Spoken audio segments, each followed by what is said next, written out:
안녕하세요. 새벽의 축구 전문가 페누입니다. 오늘은 공격적인 경기 스타일로 승격한 첫 시즌부터 프리미어리그에서 좋은 경기력을 보여주고 있는 리즈 유나이티드의 전술을 살펴보려고 합니다. 리즈는 이번 시즌 프리미어리그 승격과 동시에 스포탑과 구단 역사상 가장 큰 파트너십 계약을 체결하면서 16년 만에 화려하게 프리미어리그로 돌아왔는데요. 오랜만에 프리미어리그로 돌아온 만큼 리즈는 비엘사 감독을 중심으로 전술적으로도 만반의 준비를 해왔습니다.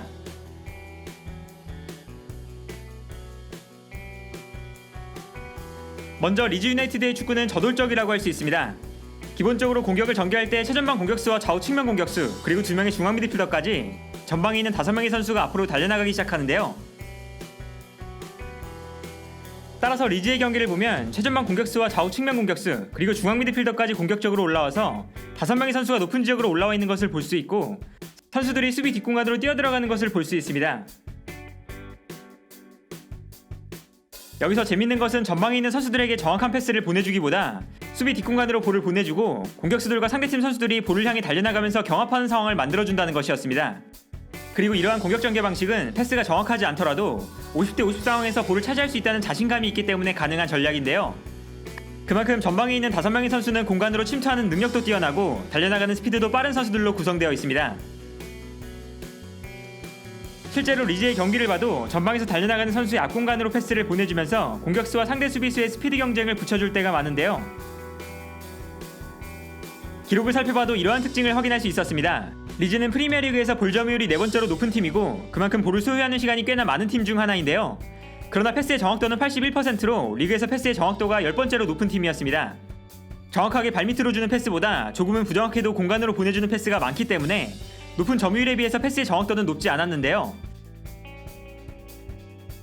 그리고 여기에 더해서 선수들이 공간으로 침투해 들어갈 때 자연스럽게 선수들의 스위칭 플레이가 자주 일어난다는 것이 리즈의 특징이라고 할 수 있습니다.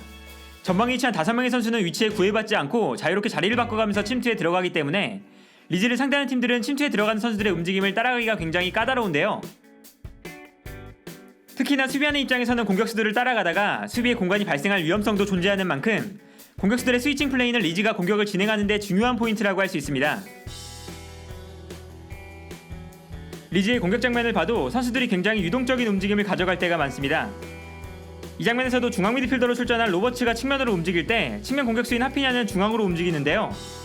여기서 수비수들의 시선이 측면으로 움직이는 로버츠에게 쏠리는 순간 중앙으로 침투한 하피냐에게 패스를 보내주면서 상대 수비 라인을 무너뜨리는 모습을 볼 수 있습니다. 그리고 이때 리즈에게 중요한 선수는 필립스입니다. 필립스는 훌륭한 킥력을 가지고 있는 선수이기 때문에 선수들이 뛰어나가는 공간으로 정확한 패스를 보내줬는데요. 전방으로 뛰어가는 선수들이 많은 만큼 필립스가 패스를 뿌려줄 수 있는 패스 루트가 충분히 확보되어 있었습니다. 따라서 리즈의 경기를 보면 필립스가 전방으로 뛰어나가는 선수들을 향해서 정확한 롱패스를 보내줄 때가 많습니다. 반면에 수비 뒷공간으로 패스를 보내줬을 때 상대팀이 볼을 먼저 차지하게 되면 리즈는 순간적으로 볼이 있는 지역으로 모여들고 강한 압박을 시도하면서 볼을 빼앗아오기 위해 노력합니다. 공격을 전개할 때 정확한 패스를 추구하기보다 일단 전방으로 볼을 보내놓고 상대팀이 볼을 소유하면 상대팀의 볼을 전방에서 빼앗아오면서 공격을 시작하는 방식을 선택한 것인데요. 예를 들어 이 장면을 보면 리즈의 패스가 너무 길게 연결되면서 상대팀 선수에게 볼 소유권을 넘겨주고 있습니다. 그러나 상대팀 선수가 볼을 차지하는 순간 리즈는 주변에 있는 선수가 강한 압박을 시작하는데요. 이때 리즈는 단순히 볼을 가진 선수를 압박할 뿐만 아니라 주변에 있는 선수들까지 압박하기 시작합니다. 그리고 결국에는 상대팀이 압박에 막혀서 볼을 전개할 수 없는 상황이 되는데요. 이처럼 리즈는 전방에서 볼을 잃었을 때 강한 압박을 보여주고 있습니다.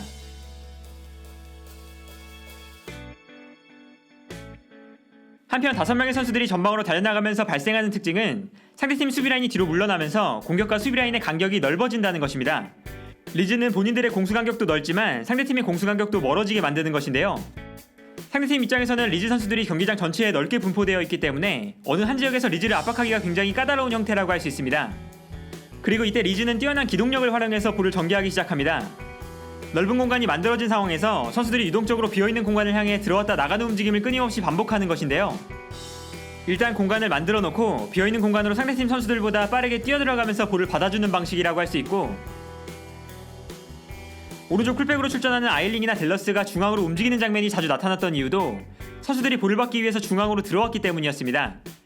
그리고 이러한 움직임 또한 선수단 전체가 가진 기동력에 자신감이 있기 때문에 가능한 전략인데요. 예를 들면 리즈는 볼을 전개할 때 좌우 측면 수비수와 좌우 측면 공격수들이 경기장 끝과 끝에 배치되어 있습니다. 그리고 다른 선수들도 한 곳에 모여 있는 것이 아니라 경기장 전체에 분산되어 있는데요.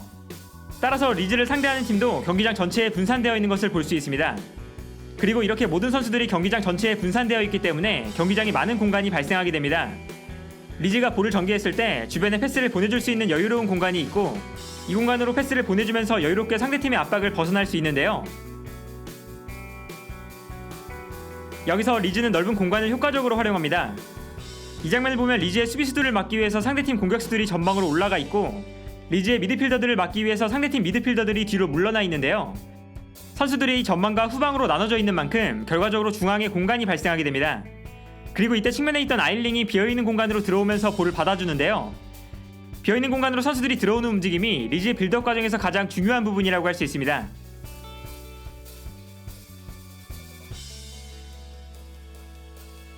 그러나 공수의 간격이 넓다는 것은 반대로 리즈가 수비하는 상황에서 중원의 넓은 공간을 허용할 수 있다는 것을 의미합니다.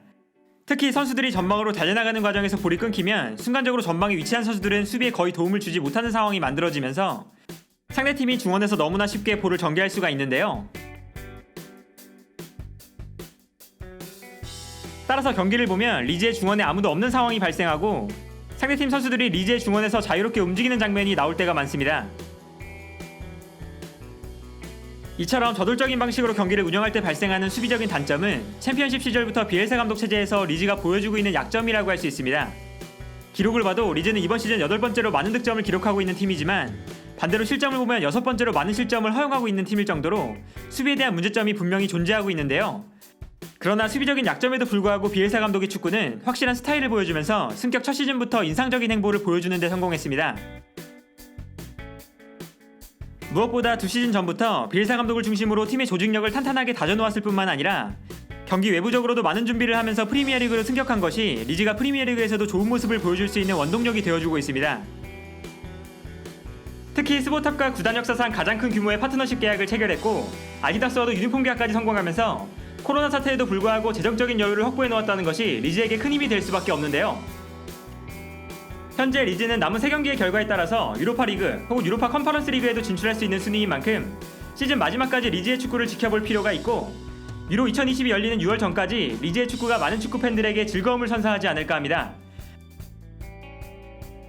오늘 영상은 여기까지고요. 시청해주셔서 감사합니다.